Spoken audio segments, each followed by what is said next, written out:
السلام علیکم ناظرین، آج نئی خوبصورت اپڈیٹ کے ساتھ آپ دیکھ رہے یوٹیوب چینل میسج آف اسلام۔ وقت کے مسیح کی آواز کی گونج قاہرہ کی گلیوں میں 1930 میں مصر کے اخبار نے کیا چھاپ دیا؟ آج ہم بہت ہی دلچسپ تاریخی دستاویز پر بات کر رہے ہیں۔ جی، وہ کس نے شائع کیا ہوگا؟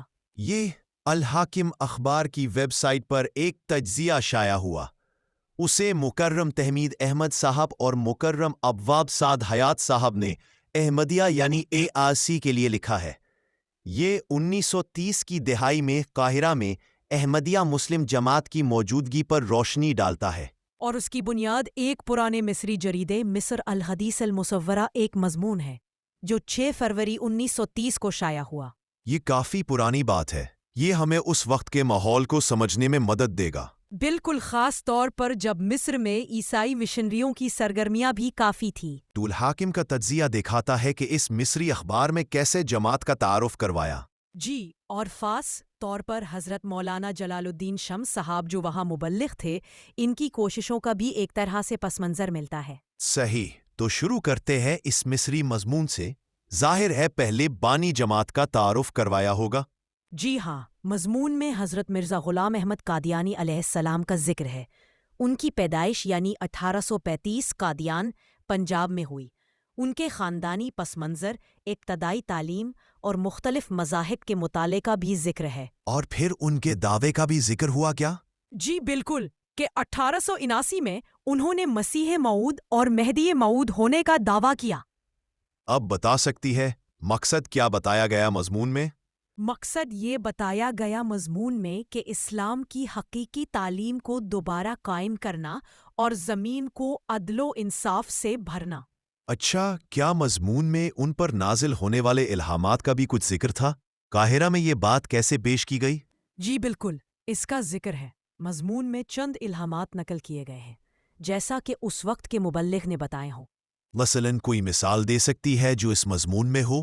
جی بالکل، جیسے ایک ہے، ہر قسم کی بزرگی اللہ ہی کے لیے ہے، خدا تجھ سے عزت اور ناموری کا سلسلہ شروع کرے گا۔ یہ تذکرہ صفحہ 83 سے ہے۔ تذکرہ یعنی ان کے الہامات کا مجموعہ؟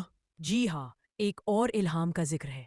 تو دور کی نسل دیکھے گا ہم تجھے اچھی زندگی بخشو گے، 80 سال یا اس کے لگ بھگ۔ حالانکہ وضاحت یہ ہے کہ عمر تقریباً 75 قمری سال یا 72 شمسی سال تھی۔ مضمون میں 80 کا ذکر ہے، صفحہ 243 پر ہے۔ اور پیروکاروں کے بارے میں کچھ اس مضمون میں ذکر کیا گیا ہے تو وہ بھی بتائیں۔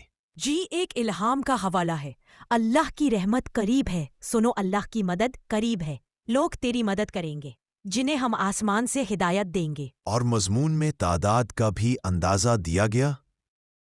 جی، مضمون کے مطابق اس وقت تک پیروکاروں کی تعداد 10 لاکھ سے زائد بتائی گئی، حالانکہ 1914 تک تقریباً 5 لاکھ تھے۔ یہ تذکرہ صفحہ 508 کے حوالے سے ہے۔ یعنی تعداد میں کافی اضافہ بتایا گیا، اور ایک یہ بھی سنا ہے کہ میں تیرے پیروکاروں کو ان پر غلبہ عطا کروں گا جو کفر کرتے ہیں قیامت کے دن تک۔ کیا اس کا ذکر ہے؟ جی، اس کا بھی ذکر ہے۔ یہ تذکرہ صفحہ 127 سے ہے، اور یہ بھی کہ تو صراط مستقیم پر ہے، اور سب تعریفیں اللہ کے لیے ہیں جس نے تجھے مسیح ابن مریم بنایا۔ یہ سب تذکرہ کے مختلف صفحات جیسے 117 اور 509 سے اور 511 سے ہیں۔ یہ تو الہامات کی بات ہوئی۔ ایک اور واقعہ، وہ موت کا چیلنج یا مبائلہ جیسے کہتے ہیں، امرتسر والا، اس کے بارے میں ذکر ہے؟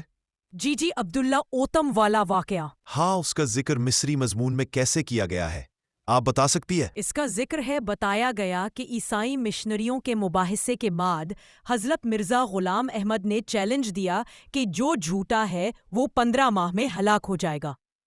اچھا، پھر کیا ہوا؟ مضمون کے مطابق 3 پادری تو اس عرصے میں فوت ہو گئے، لیکن عیسائی لیڈر عبداللہ اوتھم وہ بچ گیا۔ تو پھر چیلنج کا کیا بنا؟ حضرت مسیح موعود علیہ السلام نے فرمایا کہ وہ ڈر گیا تھا اور سچائی کی طرف مائل ہو گیا تھا، پر پھر آتم کو چیلنج دیا گیا کہ وہ قسم کھائے کہ اسے کوئی خوف نہیں تھا اور وہ اسلام کو سچا نہیں سمجھتا۔ 4000 روپے انعام کی پیشکش بھی دی۔ اور اس نے قسم کھائی کیا؟ مضمون کہتا ہے کہ اس نے قسم کھانے سے انکار کر دیا۔ اچھا، پھر آگے کیا ہوا؟ اس کے بعد حضرت مسیح موعود علیہ السلام کو الہام ہوا کہ وہ 6 ماہ میں مر جائے گا، اور مصری مضمون کے مطابق وہ اسی مدت میں فوت ہو گیا۔ مضمون میں یہ بھی ذکر ہے کہ مخالفین نے زہر دینے کا الزام لگایا، جبکہ احمدیوں نے اسے خدائی نشان قرار دیا۔ یہ تو واقعی ایک ڈرامائی تفصیل ہے، اور دلچسپ بات یہ ہے کہ مضمون میں لکھا ہے کہ قاہرہ میں جو مبلغ تھے مولانا شمس صاحب، وہ بھی اسی طرح کے چیلنج کے لیے تیار تھے۔ جی ہاں، 40 احمدیوں مقابلہ 40 مخالفین اور 1 سال کی مدت کا چیلنج۔ کمال ہے۔ اچھا، مضمون میں جماعت کے اصولوں کا بھی خلاصہ دیا گیا ہوگا؟ جی، بتایا گیا ہے کہ وہ خود کو حقیقی اسلام کے پیروکار سمجھتے ہیں، 5 ستون پر ایمان رکھتے ہیں۔ اور شرعی حکام کی بنیاد کے متعلق کیا بتایا گیا ہے؟ قرآن، وہ حدیث جو قرآن کے مطابق ہو، علماء کی تشریحات اور اجتہاد۔ کچھ معاشرتی اصولوں کا بھی ذکر کیا گیا ہے اس مضمون میں۔ جی بالکل، جیسے کہ خاص وجہ کے بغیر ایک ہی شادی کی وکالت کی گئی ہے، اور مرد کا غیر محرم عورت سے ہاتھ ملانا منع ہے۔ انتظامی ڈھانچے کے بارے میں کیا لکھا تھا اس مضمون میں؟ لکھا تھا کہ نظام خلافت راشدہ جیسا ہے، خلیفۃ المسیح کا انتخاب ووٹ سے ہوتا ہے، اور ان کی مدد کے لیے مجلس شورا یعنی مشاورتی کونسل، اور نظرہ جسے آپ وزیر سمجھ سکتے ہیں، مختلف محکموں کے لیے جیسے امور خارجہ، داخلہ، تعلیم و تربیت وغیرہ۔ اور خلافت کے بارے میں موروثی یا انتخابی؟ مضمون میں واضح کیا کہ یہ انتخابی ہے، موروثی نہیں۔ پہلے 2 خلفاء حضرت حکیم مولوی نور الدین رضی اللہ عنہ اور حضرت مرزا بشیر الدین محمود رضی اللہ عنہ کا نام لے کر مثال بھی دی۔ تو مطلب یہ کہ یہ جماعت صرف ہندوستان تک محدود نہیں تھی، اس وقت بھی؟ نہیں، بالکل نہیں۔ مضمون میں بتایا گیا کہ تبلیغی سرگرمیاں ہندوستان کے علاوہ سری لنکا، برما، چین، افغانستان، افریقہ، یورپ تک پھیلی ہوئی تھی۔ لندن مسجد کا خاص طور پر ذکر ہے۔ امریکہ اور آسٹریلیا کا بھی ذکر؟ جی بالکل، امریکہ، آسٹریلیا، شام، فلسطین اور خود مصر میں موجودگی کا ذکر بھی ہے۔ اور قادیان کے سالانہ جلسے کا بھی؟ جی بالکل، اس کا بھی ذکر ہے کہ اس وقت وہاں 20,000 لوگ شریک ہوتے تھے۔ تو یہ مصری مضمون جس کا تجزیہ مکرم تحمید احمد صاحب، مکرم ابواب سعد حیات صاحب نے پیش کیا، یہ تو 1 صدی پہلے مصر میں احمدیہ جماعت کی ایک مکمل تصویر پیش کرتا ہے، ان کے عقائد، تنظیم، عالمی سطح کا پھیلاؤ۔ جی، اور مذہبی مباحثوں میں ان کا کردار بھی۔ یہ واقعی ایک اہم تاریخی دستاویز ہے۔ جی بالکل، اور دیکھیں مصری مضمون نگار کا جو آخری جملہ ہے وہ بھی بڑا دلچسپ ہے۔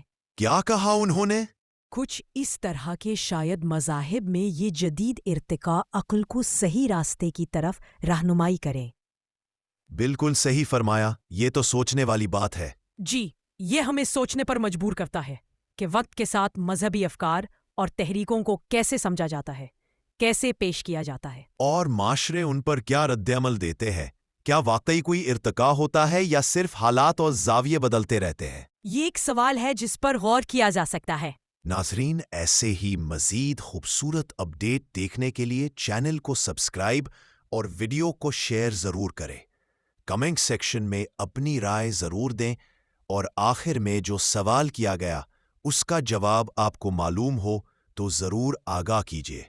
یوٹیوب چینل میسج آف اسلام۔ ہم تو رکھتے ہیں مسلمانوں کا دین، ہم تو رکھتے ہیں مسلمانوں کا دین، دل سے ہے خدا میں ختم المرسلین۔